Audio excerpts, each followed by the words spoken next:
Hooda family को हरियाणा के एक विधायक का सबसे ज़्यादा शुक्रगुजार होना चाहिए जिसने उनकी पार्टी का सदस्य नहीं होने के बावजूद पॉलिटिकल तौर पर उनकी भरपूर मदद करने का काम किया है।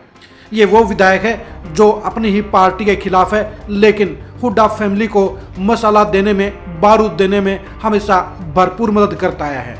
जी हाँ, हम बात कर रहे हैं नारनौंद के विधायक रामकुमार गौतम की। रामकुमार गौतम कहने को तो जेजेपी के विधायक हैं, लेकिन वो बगावती सुरों के साथ में पूरी तौर पर जहां दुष्यंत चौटाला के लिए मुश्किलें खड़ी करते आए हैं, वहीं हुड्डा फैमिली को लगातार मदद करते आए हैं।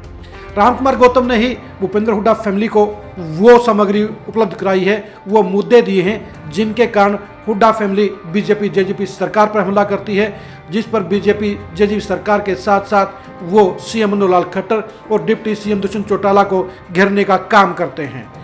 रामकुमार गौतम लगातार सरकार पर हमलावर रहते हैं। वो सरकार से ज़्यादा दुष्यंत चौटाला को घेरने की कोशिश करते हैं, उनको सवालों के घेरे में खड़ा करने के काम करते हैं, उनकी मानसिकता पर सवालिया निशान खड़े करते हैं, उनकी ईमानदारी पर सवालिया निशान खड़ा करते हैं। और ये सारे के सारे मुद्दे पूरे तौर पर सिर्फ और सिर्फ हुड्डा फैमिली को फ़ायदा पहुंचाने का भरपूर काम करते हैं। किसी भी रैली में, किसी भी प्रेस कॉन्फ्रेंस में जब भी हुड्डा फैमिली से बीजेपी जेजेपी सरकार के कामकाज के बारे में पूछा जाता है तो उनका यही कहना होता है, इसके बारे में सबसे बड़ा और सबसे बेहतर जवाब जेजेपी के विधायक रामकुमार गौतम दे सकते हैं।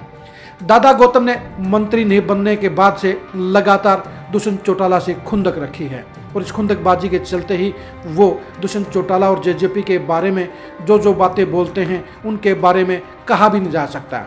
वो बातें जहां जेजेपी और दुष्यंत चौटाला को नुकसान पहुंचाती आई हैं, वहीं कांग्रेस और ख़ास तौर पर भूपेंद्र हुड्डा फैमिली को भरपूर मदद करती आई हैं। पहले आप दुष्यंत चौटाला और जेजेपी के बारे में रामकुमार गौतम द्वारा कही गई वो 2-4 बातों को जरा गौर से सुनिए। 11 महकमे ले रहा खोपरे के लाए जीव रहे। अरे भले आदमी और भी बसे हैं तेरे, ये 9 MLA बना रखे हैं, इनके भी लोगों ने वोट दे दे के बनाए, एक ले को नहीं बने। बहुत बड़ा जख्म कर रखे हैं लोगों के, सारे MLA परेशान है, एक भी नहीं। तो एक आधा पहाड़ी पहाड़ी नस्ल का हो, कहने का मतलब जिसने अकले नहीं हो उसकी बात नहीं आ रही है। क्या मतलब है? 3 महीना में टेस्ट लूंगा, तू टेस्ट लेगा, पहले टेस्ट ले है तू, जब तू MLA बना उस वक्त कहता ये बात मैं टेस्ट। रामकुमार गौतम 2019 में मंत्री नहीं बनाए जाने के बाद ही दुष्यंत चौटाला से खफा हो गए थे और उसके बाद लगातार वो बगावती सुरों के साथ उनके हर फैसले पर सवालिया निशान खड़े करते आए हैं। दुष्यंत चौटाला को खोपर नाम देने का काम भी रामकुमार गौतम ने कहा। रामकुमार गौतम ने कहा कि वो 11 महकमे को जीम रहे और खोपर बनकर लगातार अब माल कमा रहे हैं। दुष्यंत चौटाला को नुकसान देने में रामकुमार गौतम ने कभी कोई कोर कसर नहीं रखी। उन्होंने दुष्यंत चौटाला के अलावा उनके पिता अजय सिंह चौटाला और दादा ओम प्रकाश चौटाला को भी सवालों के घेरे में लेने का लगातार काम किया। रामकुमार गौतम को इस बात का मलाल है कि उनको मंत्री नहीं बनाया गया। रामकुमार गौतम को सबसे ज़्यादा उम्मीद थी कि सरकार में गठबंधन होने के बाद पहले मंत्री के तौर पर वो शपथ लेने का काम करेंगे, लेकिन दुष्यंत चौटाला की केमिस्ट्री पर वो फिट नहीं बैठते थे, इसलिए उन्होंने मंत्री नहीं बनाया, जिसके चलते रामकुमार गौतम बागी हो गए। वो ना तो पार्टी छोड़ रहे हैं और पार्टी के विधायक होते हुए भी वो पार्टी के खिलाफ ही खड़े हैं। रामकुमार गौतम ने हुड्डा फैमिली को लगातार वो बातें उपलब्ध कराई हैं, वो मुद्दे उपलब्ध कराए हैं जिनके बलबूते पर हुड्डा परिवार लगातार दुष्यंत चौटाला को घेरने का काम करता है। चाहे वो बीजेपी के साथ गठबंधन का मामला हो, चाहे वो सरकार चलाने का मामला हो, चाहे वो मंत्री बनाने का मामला हो, चाहे दुष्यंत चौटाला को मिले विभागों का मामला हो, हर मुद्दे पर रामकुमार गौतम ने दुष्यंत चौटाला की सिर्फ आलोचना ही आलोचना करने का काम किया है। रामकुमार गौतम के सवालों का जवाब दुष्यंत चौटाला के पास है, लेकिन वो मर्यादा में रहकर उनकी बातों को शालीनता से इग्नोर करते आए हैं।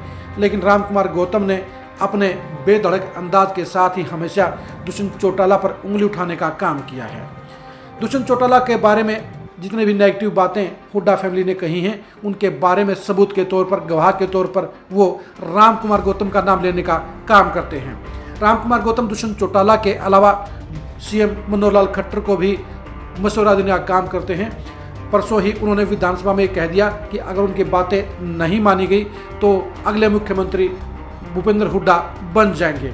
आप ये भी सुनिए कि भूपेंद्र हुड्डा के बारे में रामकुमार गौतम ने विधानसभा में क्या कहा। ये जो बिल लाए हैं और जो रिजर्वेशन बीसीए को दिया है, मैं इसका बहुत दिल की गहराइयों से स्वागत करता हूं, इनको बधाई देता हूं। लेकिन अगली बार रिपीट जब करेंगे, जब मेरी बात मानेंगे, अगर मेरी नहीं मानेंगे तो हुड्डा बनेगा यो। ये बात ध्यान कर लेना मुख्यमंत्री जी, यो बनेगा अगर आपने मेरी बात नहीं मानी। अगर ये पोर्टल ई टेंडरिंग और ये औरंगा चालू रखा तो पक्का ही नहीं आगे। जाहिर सी बात है, रामकुमार गौतम का मन जेजेपी से खट्टा हो चुका है। वो जेजेपी के पार्ट भी नहीं है।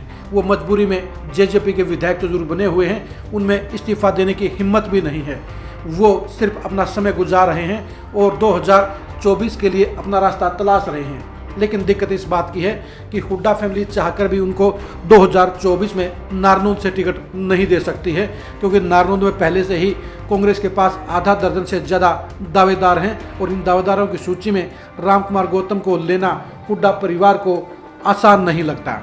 दीपेंद्र हुड्डा वैसे तो रामकुमार गौतम को कांग्रेस में आने की रिक्वेस्ट कर चुके हैं, उन्हें नसीहत दे चुके हैं, ये कह चुके हैं कि उन्हें अपने पाप को धो लेना चाहिए। लेकिन रामकुमार गौतम को कांग्रेस में लेकर टिकट देने का मामला ना तो भूपेंद्र हुड्डा के वश में है और न ही उनके पास इतनी पावर है कि वो कुमारी शैलजा के सिपह सलार डॉक्टर अजय चौधरी के टिकट कटवाने में सफल हो पाएँ। इसलिए हुड्डा फैमिली फिलहाल तो रामकुमार गौतम के मसाले का, बारूद का भरपूर इस्तेमाल कर रहे हैं और इसके जरिए ही लगातार सरकार की घेराबंदी कर रहे हैं और दुष्यंत चौटाला पर आरोप की बौछार करने का काम कर रहे हैं।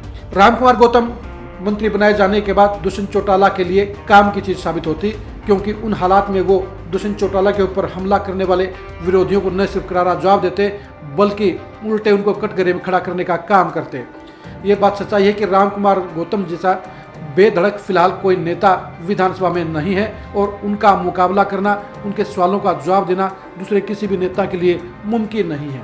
लेकिन दुष्यंत चौटाला के लिए सियासी समीकरणों के हिसाब से रामकुमार गौतम को मंत्री बनाना मुमकिन नहीं था और इसीलिए उन्होंने मंत्री नहीं बनाया, जिसका खामियाजा वो आज भी लगातार भुगत रहे हैं। रामकुमार गौतम बेशक नारनौंद के विधायक हैं, लेकिन वो जेजेपी के विधायक के तौर पर ना तो कामकाज कर पाए हैं, ना दुष्यंत चौटाला से नज़दीकी रख पाए हैं और वो सिर्फ दुष्यंत चौटाला को कटघरे में खड़ा करके अपनी जिम्मेदारियों से पल्ला झाड़ने का काम कर रहे हैं। लेकिन दुष्यंत चौटाला और रामकुमार गौतम की इस लड़ाई के बीच का पूरा फ़ायदा हुड्डा फैमिली को मिल रहा है। पूरी बांगर बेल्ट में और हिसार बेल्ट में दुष्यंत चौटाला के खिलाफ दीपेंद्र हुड्डा और भूपेंद्र हुड्डा लगातार रामकुमार गौतम के आरोपों का हवाला देते हैं और साफ तौर पे कहते हैं कि दुष्यंत चौटाला के बारे में अगर उन्हें सच्चाई जाननी है तो रामकुमार गौतम से मिलना चाहिए, उनके भाषणों को सुनना चाहिए, उनके बयानों को देखना चाहिए। यानी दुष्यंत चौटाला के बारे में हुड्डा फैमिली रामकुमार गौतम के बयानों को सबूत के तौर पर जनता के सामने पेश कर रही है। यही वजह है कि रामकुमार गौतम हुड्डा फैमिली के लिए सबसे बड़े मददगार बन गए हैं। वो उनको वो मसाला दे रहे हैं, वो बारूद दे रहे हैं जो सियासी तौर पर हुड्डा फैमिली को जहां भरपूर मुनाफा देने का काम करता है, भरपूर मदद देने का काम करता है, वहीं दुष्यंत चौटाला के लिए विषम हालात पैदा करने का काम करता है। दुष्यंत चौटाला सफाई देने के मूड में नहीं है, लेकिन पब्लिक के बीच में जाकर दुष्यंत चौटाला की घेराबंदी करने के लिए भूपेंद्र हुड्डा फैमिली के पास रामकुमार गौतम के दावे और आरोप दोनों ही मददगार के तौर पर हमेशा पास में मौजूद रहते हैं। रामकुमार गौतम के आरोपों के जरिए ही हुड्डा फैमिली जींद जिलों और हिसार जिलों में अपनी पैठ को बढ़ाने का काम करते हैं और जाट वोटरों के इमोशनल थिंगों को, सोचों को खड़ा करने का काम करते हैं। उनको दुष्यंत चौटाला के खिलाफ भड़काकर वो अपनी ज़मीन तैयार करने का लगातार प्रयास कर रहे हैं। रामकुमार गौतम ने बेशक चुनाव तो जेजेपी के टिकट पर जीता था और उनकी जीत में 80% मददगार और योगदान दुष्यंत चौटाला रहे थे, लेकिन रामकुमार गौतम उन बातों को भूल गए हैं और मंत्री नहीं बनाए जाने की खुंदक वो लगातार दुष्यंत चौटाला पर निकालने का काम कर रहे हैं। रामकुमार गौतम लगातार अपनी उम्र का हवाला देते हैं, अपनी मजबूरी का हवाला देते हैं और यही कहते हैं कि नारनौंद हल्के का विकास वो इसलिए नहीं करवा पाए क्योंकि वो मंत्री नहीं बन पाए। ये तो सिर्फ बहाना है, क्योंकि मंत्री तो सिर्फ प्रदेश में 13 ही हैं, लेकिन बाकी के 77 हलकों के अंदर विकास कार्य कराने की जिम्मेदारी वहां के विधायकों की होती है। विधायक के तौर पर जहां पर रामकुमार गौतम अपनी जिम्मेदारी की कसौटी पर खरा उतरने में नाकाम रहे हैं, वहीं वो दुष्यंत चौटाला के खिलाफ माहौल बनाने में, उनके खिलाफ आरोप लगाने में सबसे नंबर 1 चल रहे हैं। आज नारनौंद हलका विकास के मामले में बेहद पिछड़ चुका है, लेकिन दुष्यंत चौटाला के खिलाफ आरोपों में रामकुमार गौतम ने उसे पूरे प्रदेश में नंबर 1 रखा है। रामकुमार इस गौतम के आरोप पूरी तरह से जहां दुष्यंत चौटाला को नुकसान पहुंचाने का काम कर रहे हैं, वहीं दूसरी तरफ हुड्डा फैमिली को लगातार भरपूर फायदा देने का काम कर रहे हैं। रामकुमार गौतम अगले चुनाव तक इस मामले में रुकने वाले नहीं हैं, यानी रामकुमार गौतम हुड्डा फैमिली को दुष्यंत चौटाला के खिलाफ लगातार मुद्दे देते रहेंगे, लगातार सामग्री देते रहेंगे और लगातार उनको चर्चा में बनाए रखने का काम करेंगे। और हुड्डा फैमिली यही चाहती है कि दुष्यंत चौटाला की नेगेटिविटी वो प्रजा में कर सके, जनता में कर सकें और उनके खिलाफ उनके वोटरों में नाराजगी का फ़ायदा उठाने का काम कर सकते हैं। ये काम करने के लिए घर के भेदी की जरूरत होती है और घर के भेदी के तौर पर इसमें रामकुमार गौतम अपनी भूमिका बखूबी निभाने का काम कर रहे हैं। दुष्यंत चौटाला के लिए रामकुमार गौतम का मुंह बंद करना, उनको समझाना किसी भी तरह से मुमकिन नहीं है। रामकुमार गौतम लगातार इसी बेझिझक बेधड़क अंदाज से लगातार दुष्यंत चौटाला को घेरने का काम करेंगे और इसका भरपूर फायदा ही उठाने का काम हुड्डा फैमिली करते रहेगी। दुष्यंत चौटाला, रामकुमार गौतम और हुड्डा फैमिली के इस ट्रायंगल के बीच के समीकरणों की सियासत को समझने के लिए आप लगातार खरी खरी न्यूज़ के साथ जुड़े रहिए। आप हमारे फेसबुक पेज को लाइक कीजिए और यूट्यूब चैनल को सब्सक्राइब कीजिए। नमस्कार।